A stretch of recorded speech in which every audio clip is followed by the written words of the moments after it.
शब्द सुनते ही हमारे मन में अक्सर वो कहानियां आती हैं जिनमें चुड़ैलें उबलते हुए बर्तन में जादू माइनस टोना करती हैं। आमतौर पर हम जादू माइनस टोने को तंत्र माइनस मंत्र से जोड़कर देखते हैं, लेकिन ये किसी को वश में करने या उसे श्राप देने से कहीं ज्यादा है। दरअसल एक जादू माइनस टोना वो सब कुछ है जो बुरी आध्यात्मिक शक्तियों द्वारा किसी चीज को नुकसान पहुंचाने या उसके उद्देश्य में हेरफेर करने के लिए किया जाता है, जिससे लोगों को धोखा दिया जाता है। ये कोई संयोग नहीं है कि बाइबल में और नए दोनों नियमों में हर तरह के जादू माइनस टोने की निंदा करती है, और ये साफ करती है कि इससे जुड़ी हर चीज भगवान की ओर से नहीं बल्कि शैतान और उसके दुष्ट स्वर्गदूतों की ओर से है। और ये इतना गंभीर है कि यीशु ने बहुत साफ चेतावनी दी थी कि जब वो वापस आएगा तो जादू माइनस टोना करने वालों के साथ क्या करेगा। प्रकाशित वाक्य 21 में प्रभु ने कहा, मैं कहा, जायर, अविश्वासी, नीचा, हत्यारे, व्यभिचारी, जादू माइनस टोना करने वाले, मूर्ति पूजक और सभी झूठे, वे जलती हुई गंधक की आग की झील में डाल दिए जाएंगे। ये दूसरी मृत्यु है। इसे देखो भाइयों, जादू माइनस टोने की विनाशकारी शक्ति जितनी प्रबल होती है उतनी ही ये लोगों के जीवन और संस्थानों के किसी भी क्षेत्र में बिना किसी को पता चले घुसपैठ करने की क्षमता रखती है। ये एक अच्छी आत्मा का रूप धारण कर सकती है और हमें परेशान किए बिना हमारे बीच रहना शुरू कर सकती है। और निश्चित रूप से चर्च भी इस दुष्ट कार्य का लक्ष्य है। आखिरकार ये वो जगह है जहां परमेश्वर के बच्चे इकट्ठा होते हैं, और हम सभी जानते हैं कि शैतान का मुख्य लक्ष्य ईसाइयों को यीशु से दूर करना है, झूठ और छल के माध्यम से उनके जीवन को नष्ट करना है। इसलिए इस वीडियो में मैं आपको 7 संकेत बताऊंगा कि एक चर्च जादू माइनस टोने के हमले में है। और अंत में मैं आपको यह भी दिखाऊंगा कि क्या आप भी इस शैतानी और विनाशकारी जाल का निशाना नहीं है। लेकिन शुरू करने से पहले मैं आपको बताता हूं, मैं आपसे निवेदन करना चाहता हूं कि आप मेरे चैनल को वीडियो के नीचे दिए गए सब्सक्राइब बटन पर क्लिक करें और फिर नोटिफिकेशन बेल को एक्टिवेट करें ताकि मैं जो भी वीडियो पोस्ट करूं उसके नोटिफिकेशन आपको अपने फोन पर मिल सके। पहला संकेत है चालाकी से काम करने वाला नेतृत्व। अगर चर्च का नेतृत्व चालाकी से काम करने लगे और नियंत्रण करने लगे, और नियंत्रण संकेत है कि जादू माइनस टोना हो रहा है। उदाहरण के लिए, अगर आप किसी चर्च में जाते हैं और लीडर आपको धमकी देने लगे कि अगर आप चर्च से बाहर निकल गए तो आप श्रापित हो जाएंगे, तो आप निश्चित हो सकते हैं कि कुछ गड़बड़ है। ये पवित्र आत्मा नहीं हो सकती जो इस लीडर के जरिए बोल रही है, क्योंकि प्रभु का चर्च कोई इमारत नहीं है, ये मसीह के शरीर का मिलन है। इसलिए अगर आपका पादरी या लीडर आपको किसी दूसरे चर्च को छोड़ने या जाने पर श्राप देता है, क्षमा, तो ये जादू माइनस टोना है, क्योंकि इसके संकेतों में से एक है नियंत्रण। जो यीशु ने अपने अनुयायियों को सिखाया था उससे बहुत अलग है। उससे देखिए बाइबल क्या कहती है। मेरे भाइयों और बहनों, आपको आजाद रहने के लिए बुलाया गया है, लेकिन अपनी आजादी का इस्तेमाल शरीर की इच्छाओं को पूरा करने में बल्कि प्यार से एक माइनस दूसरे की सेवा करें। हम किसी की गुलामी करने के लिए पैदा नहीं हुए, खासकर तब जब कोई खुद को भगवान का सेवक और प्रवक्ता बताता हो। और बात सिर्फ इतनी नहीं है, अगर नेतृत्व ये कहता रहता है कि उनके पास बचाने और चमत्कार करने की शक्ति है, तो जान लें कि ये भी जादू टोना है। हमने कितने चर्च देखे हैं जो चंगाई और आशीर्वाद बेचते हैं, है ना? ये पुरुष और महिलाएं लोगों की दयालुता और अज्ञानता का फायदा उठाकर संघर्षों से गुजर रहे और मदद की जरूरत वाले लोगों को धोखा देते हैं। इसलिए अगर आपने ऐसा कुछ देखा है तो सतर्क हो जाएं और दूसरे चर्च की तलाश करें, क्योंकि आपके लिए कुछ भी करने की शक्ति किसी में नहीं है, केवल भगवान में है, और वो बदले में आपकी प्रशंसा और पूजा के अलावा कुछ नहीं मांगेगा। ठीक है। जादू टोने का दूसरा लक्षण झूठे भविष्यवक्ताओं की उपस्थिति है। एक झूठा भविष्यवक्ता वह होता है जो भगवान के नाम पर काम करता है लेकिन कुछ नहीं होता, क्योंकि वास्तव में संदेश भेजने वाला भगवान नहीं होता। क्योंकि एक झूठे भविष्यवक्ता का सबसे चुनौतीपूर्ण पहलू यह है कि वे अक्सर बहुत ही आश्वस्त और करिश्माई होते हैं। चर्चों के भीतर झूठे भविष्यवक्ता विकृत शिक्षाएं लाते हैं, निजी लाभों के बदले में चमत्कार और मोक्ष का वादा करते हैं, बिना इसकी आवश्यकता के बारे में उपदेश दिए। पश्चाताप और पवित्रता। ये नेता अक्सर खुद को दोषारोपण से ऊपर रखते हैं, आलोचना या सवालों को खारिज करते हैं, क्योंकि वे खुद को आध्यात्मिक अधिकारी मानते हैं। इन नेताओं से बहुत सावधान रहें, क्योंकि यीशु ने खुद कहा था कि झूठे भविष्यवक्ता भेड़ के भेष में हमारे पास आते हैं, लेकिन अंदर से वे भूखे भेड़िए होते हैं, और हम उन्हें उनके फलों से पहचान लेंगे। और हम ये ध्यान रखना महत्वपूर्ण है कि अगर कोई आपके जीवन में होने वाली किसी घटना का खुलासा करता है तो इसका मतलब ये नहीं है कि वो व्यक्ति भगवान द्वारा भेजा गया है। बहुत से लोग शैतान के द्वारा भविष्य कथन के उपहार का इस्तेमाल करते हैं, क्योंकि दुश्मन हमारे आसपास है और जानता है कि क्या हो रहा है, लेकिन इसका पवित्र आत्मा के रहस्योद्घाटन से कोई लेना माइनस देना नहीं है। ये व्यक्ति अनुमान लगाते हैं कि हम किस दौर से गुजर रहे हैं, लेकिन उनके शब्द कुछ भी सकारात्मक नहीं बनाते हैं। यह जानने के लिए कि क्या कोई रहस्य उद्घाटन भगवान से आया है, जांच करें कि क्या इसे देने वाला व्यक्ति गलतियों 5-22 मिनट में वर्णित आत्मा के फल लाता है। वर्णित हालांकि कोई भी परिपूर्ण नहीं है, लेकिन अगर भविष्यवक्ता में अपनी गलतियों को स्वीकार करने के लिए प्रेम और विनम्रता की कमी है तो कुछ चूक है। मान लीजिए कि आप उस व्यक्ति को नहीं जानते हैं और उसके जीवन के बारे में कोई जानकारी नहीं है। इस मामले में आपको क्या करना चाहिए? सबसे पहले भविष्यवाणी की जांच करें। सबसे पहले खुद से पूछें कि क्या भविष्यवाणी बाइबल की शिक्षाओं से मेल खाती है। उदाहरण के लिए, अगर कोई कहता है कि आपको किसी से शादी कर लेनी चाहिए, लेकिन आप या वो व्यक्ति पहले से शादीशुदा है, तो आप निश्चिंत हो सकते हैं कि ये ईश्वर की ओर से नहीं आया, क्योंकि बाइबल सिखाती है कि ईश्वर तलाक से नफरत करता है। और प्रेरित पौलुस ने कहा कि स्वर्ग के स्वर्गदूतों को भी ईश्वर के वचन में लिखी बातों के खिलाफ जाने का अधिकार नहीं है। अगर भविष्यवाणी बाइबल की शिक्षाओं के विपरीत है तो आप उसे तुरंत खारिज कर सकते हैं। इसके अलावा जांच करें कि क्या आप आंतरिक शांति महसूस करते हैं। अगर कोई शब्द भ्रम, भय या विभाजन लाता है तो निश्चिंत रहें कि वह प्रभु की ओर से नहीं आया है। आमीन।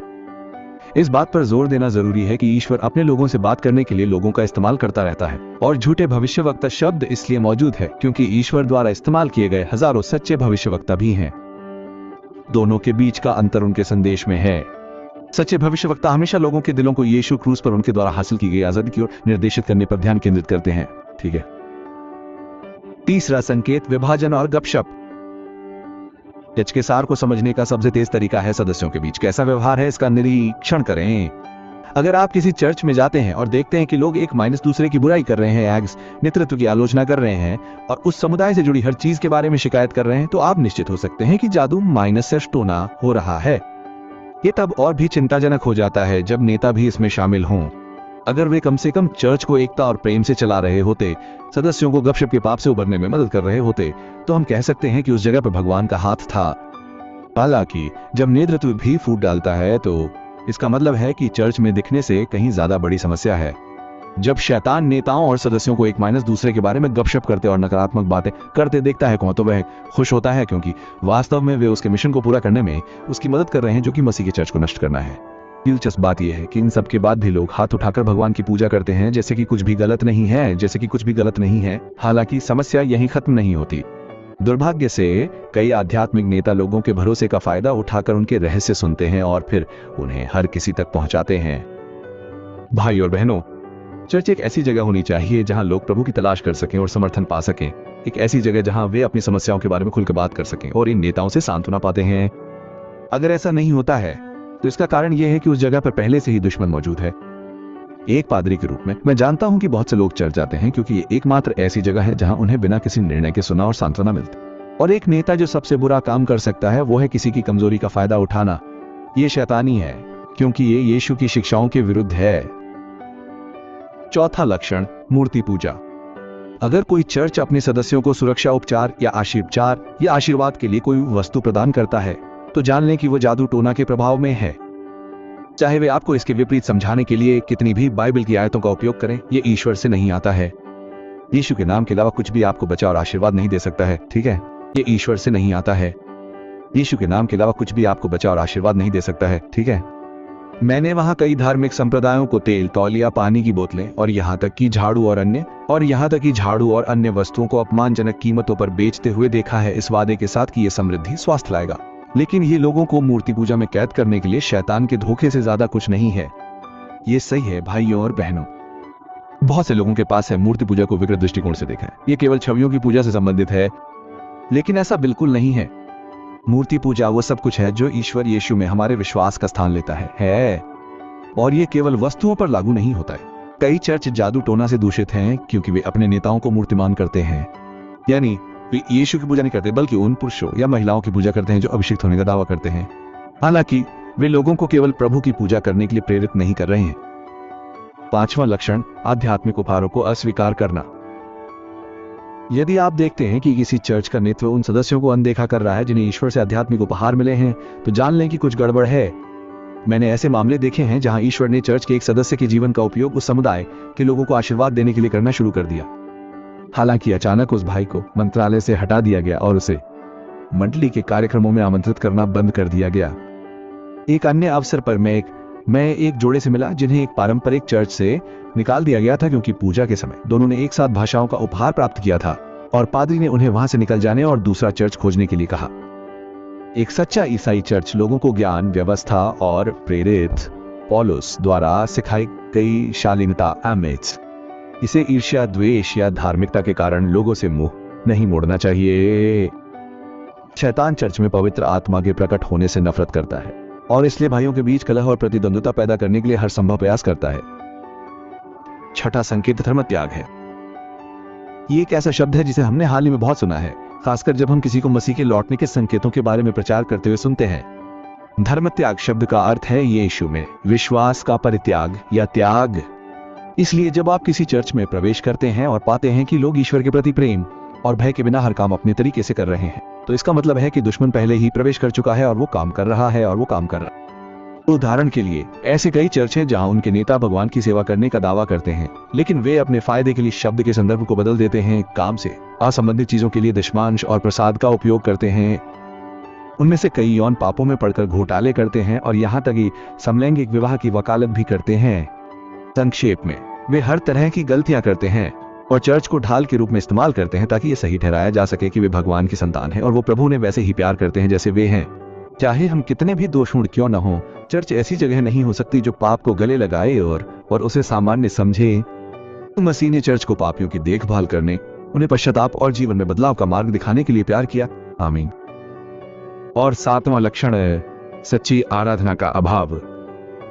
ये भी उस धर्म त्याग से संबंधित है जिसके बारे में हमने अभी बात की, लेकिन मैं इस बिंदु को एक विशेष विषय में अलग करना चाहता था, क्योंकि आजकल कई चर्च पूजा को केवल एक प्रदर्शन, रोशनी, ध्वनि, भावनात्मकता से भरा एक दिखावा बना रहे हैं, लेकिन प्रामाणिकता और ईमानदारी का अभाव है। ये जादू माइनस टोने का परिणाम है, जो स्वयं यीशु के यूहन्ना अध्याय 4 में कहे गए कथन के विपरीत है कि केवल वे ही जो आत्मा और सच्चाई से पिता की आराधना करते हैं वे ही सच्चे आराधक हैं। मुझे नहीं पता कि आप क्या सोचते हैं, लेकिन मैंने कई चर्च देखे हैं जहां सदस्य और आराधना मंत्री पूजा के साथ खेलते हैं, सांसारिक गीतों के साथ प्रशंसा का मिश्रण करते हैं, इस बात की परवाह किए बिना कि इससे ईश्वर की पवित्रता से समझौता हो रहा है। जब आप ऐसे चर्च में आते हैं तो आपको हलचल भरा माहौल दिखाई देता है, लेकिन सच्ची शांति का अभाव होता है, क्योंकि पवित्र आत्मा अब वहां नहीं होती है। इसलिए आजकल लोगों को पूजा के समय विचलित, बेचैन और फोन का इस्तेमाल करते देखना आम बात हो गई है। ये बात प्रवचनों पर भी लागू होती है, जहां प्रचारक सांसारिक कलाकारों जैसे चुस्त कामुक कपड़े पहनते हैं। मैं ये नहीं कह रहा कि कोई व्यक्ति स्टाइलिश नहीं हो सकता, लेकिन ध्यान केवल शारीरिक दिखावट पे होता है जिससे लोग खुद का ध्यान आकर्षित करना चाहते हैं। समाप्त करने से पहले मैं आपको एक ऐसी चीज के बारे में बताना चाहता हूं जो आपको जादू माइनस टोना नामक शैतानी जाल का शिकार बना सकती है। पुराने नियम में कम बाइबल बताती है कि राजा शाऊल ने जादू माइनस टोने में लिप्त होने के कारण परमेश्वर द्वारा उस पर डाले गए अभिषेक को खो दिया। देखिए भविष्यवक्ता शमूएल ने उससे क्या कहा। विद्रोह भविष्यवक्ताओं से कहने के पाप के समान है और अहंकार मूर्ति पूजा के पाप के समान है। क्योंकि तुमने प्रभु के वचन को अस्वीकार कर दिया है, इसलिए उसने तुम्हें राजा के रूप में अस्वीकार कर दिया है। इसे देखो भाइयों और बहनों, ये विद्रोह जानबूझकर परमेश्वर के विरुद्ध पाप करना है, ये जानते हुए भी कि ये गलत है। पाप को चुनना और उसके लिए बिल्कुल भी पश्चाताप न करना। और तो सवाल ये है कि क्या आपके जीवन का कोई क्षेत्र ऐसा है, क्या आप इस तरह के जादू माइनस टोने के प्रभाव में हैं? हो सकता है कि ये पोर्नोग्राफी, वेश्यावृत्ति, झूठ बोलना, बेईमानी या कुछ और हो। भगवान आज ही आपको इन प्रथाओं को छोड़ने के लिए कह रहे हैं ताकि आप पाप के कड़वे परिणामों को न भुगतें। आमीन।